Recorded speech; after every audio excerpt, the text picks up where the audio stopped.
Esse é aquele vídeo que eu sento aqui para bater um papo rápido com vocês sobre um assunto determinado. O assunto que eu escolhi foi a década de 1980. Por quê? Porque eu penso ser uma das épocas mais produtivas, mais criativas da história da produção de histórias em quadrinhos. Por quê? Porque, como vocês vão ver no vídeo, né, é uma época pura e simplesmente singular. Sejam muito bem-vindos ao Eu Leio Gibi. Meu nome é João e hoje eu quero chamar vocês para conversar sobre a década de 1980, uma das melhores épocas de produção de quadrinhos de todos os tempos. Comecei a ler gibi justamente na década de 80. E eu me considero um afortunado por causa disso, né? A famigerada época dos formatinhos, né? Ou os famigerados formatinhos, para me expressar melhor, que para muita gente não é famigerado coisa nenhuma, é um momento importante dentro da produção de quadrinhos e que muita gente inclusive ama, outras pessoas detestam, mas a questão aqui do vídeo não é nem falar de formatinho, é falar dessa fase, dessa época. Por quê? Porque, gente, é a época do Crise nas Infinitas Terras. É a época do Batman ano 1, é a época do Superman do John Byrne, é a época do Camelot 3000, é a época de X-Men Inferno, é a época, por exemplo, da queda de Murdoch, ou ainda do Demolidor do Frank Miller, ou ainda do Incrível Hulk do Bill Mantlo e do Sal Buscema. Uma época profundamente criativa. É a época do Watchmen, né? É a época de Cinder e Ash, é a época do Slash, o Guerreiro do Apocalipse. Nossa, é um volume de títulos expressivo, mas muito expressivo, né? A gente vai ter ali o Quarteto Fantástico do John Byrne, a Mulher Hulk, se não me falha a memória, também do John Byrne, está ali pelas bandas da década de 80. O Hulk do John Byrne, que foi um período curto, mas são 6 edições onde ele vai ali para marcar mesmo, deixar mesmo a marca dele na história do personagem. Ou seja, é uma época muito bacana. Ah, mas tudo, João, naquela época era sensacional. Tudo naquela época é digno de elogio. Não, tinha umas histórias que a gente lia que era bem chatinho também, né? Mas por quê? Porque faz parte o bom e o ruim, nós acho que encontraremos em todas as épocas. O que muitas vezes acontece, né, é que determinadas épocas tem mais ruim do que bom. E aí a gente fica meio ressabiado, né? E o problema, às vezes, é a gente se acostumar demais com o ruim. Por quê? Porque quando a gente se acostuma demais com o ruim, dali a pouco aparece um quadrinho razoável, mais ou menos, a gente começa a elencar ele como a melhor coisa do universo, porque tudo que é publicado é ruim, aí surge um negócio mais ou menos, a gente já acha um negócio sensacional,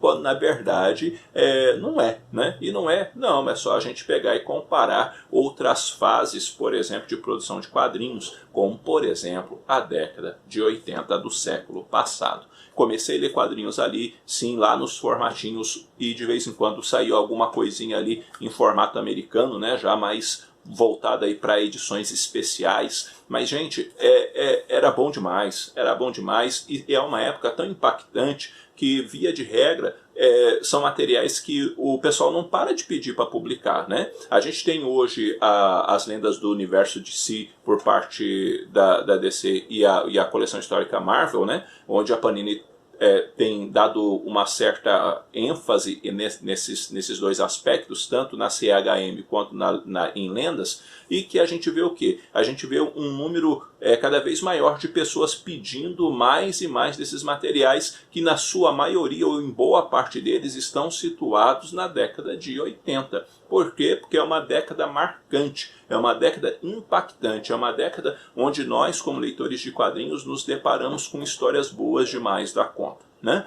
Como, por exemplo, como eu disse, a própria queda de Murdoch. Não dá para esquecer dessa história, não dá para esquecer de Crise nas Infinitas Terras, não dá para esquecer do Superman do John Byrne, não dá para esquecer do Batman, não dá para esquecer da Mulher Maravilha do George Pérez, não dá para esquecer de Camelot 3000, não dá para esquecer de Watchmen, não dá para esquecer do Mestre do Kung Fu, não dá para esquecer do Justiceiro, não dá para esquecer do Hulk do Bill Mantlo. Por quê? Porque é uma época muito criativa, é uma época muito expressiva, é uma época onde havia uma gama de leitores muito maior também, né? E também é uma época que a gente via novas pessoas se achegando com uma certa frequência aos quadrinhos. Inclusive, há pessoas hoje que só leem quadrinhos se for desse período. Se for de um período ali para frente, da década de 90 para frente, principalmente da década de 2000 para frente, tem muita gente que já abortou e largou mão de quadrinhos de super-herói, há muito por causa justamente de uma qualidade que baixou, né? E baixou respeitosamente.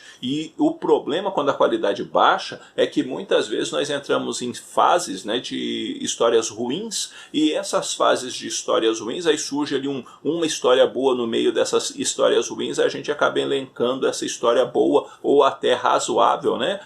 Como uma das coisas mais fantásticas do mundo, justamente porque o volume de material ruim suplanta o volume de material bom, né? E o que acontecia na década de 80 é justamente o oposto, né? O volume de material bom suplantava tranquilamente o volume de material ruim, justamente porque era uma época de grandes mestres, eu diria, né? A gente tinha ali o George Pérez na ativa, a gente tinha o Marv Wolfman na ativa, a gente tinha o Roy Thomas, o Roger Stern, o Mantlo, o Barry Windsor Smith, o John Buscema, entre outros. Gente, é uma época sensacional. É uma época que marca a vida, marca a história. Inclusive leitores novos, né? Pessoal aí adolescente, pessoal bem jovem, via de regra leem os quadrinhos dessa época e elogiam. Leem, via de regra, leem os quadrinhos dessa época e falam assim, realmente esse negócio é muito bom, eu achava que não ia ser tão bom, mas realmente é tudo isso que falam. Então, muitas vezes o leitor antigo também é chamado de saudosista, né, por causa disso,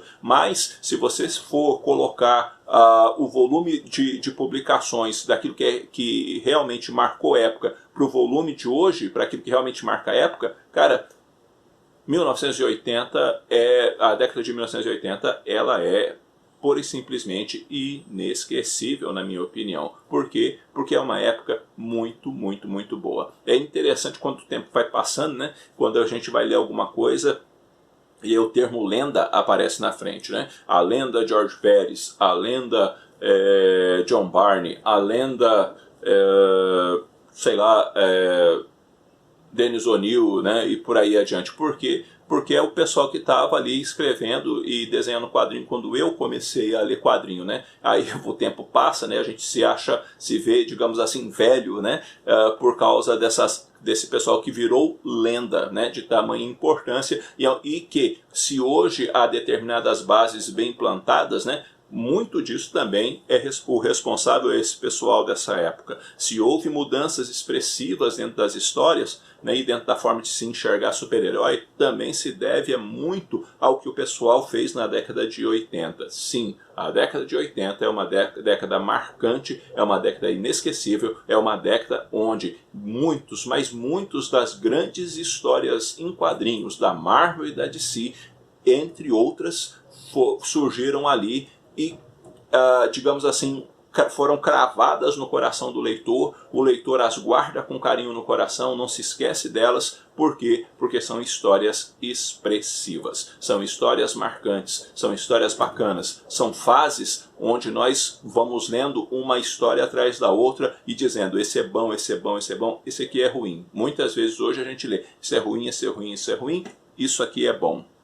Entende a diferença? Por isso, se eu sou saudosista, que me perdoem, mas essa época em que eu fui moleque e pude ler os quadrinhos, sem dúvida nenhuma, eu fui um afortunado por ter vivido nesse período tão criativo de histórias em quadrinhos. Bom, galera, é isso daí. Eu vou ficando por aqui. Eu espero que esse vídeo tenha tido alguma utilidade para vocês. Se você não é inscrito no canal, inscreva-se e dê uma força para o canal crescer. Conte para os seus amigos a respeito do Eu Leio Gibi. Compartilhe esse vídeo. Curta esse vídeo e dê uma força para o canal crescer. Se você for fazer suas compras na Amazon, link na descrição do vídeo. E também deixa aí a sua opinião sobre a década de 80. Viveu esse período? Do que você mais gostava? O que te chama mais a atenção na produção de quadrinhos daquela época? Sabe quais são os títulos que você os tem por inesquecíveis? E, enfim, vamos conversar um pouco sobre isso, porque conversar com vocês sempre é muito bom. No mais, eu fico por aqui. Um abraço forte em todo mundo. Até a próxima.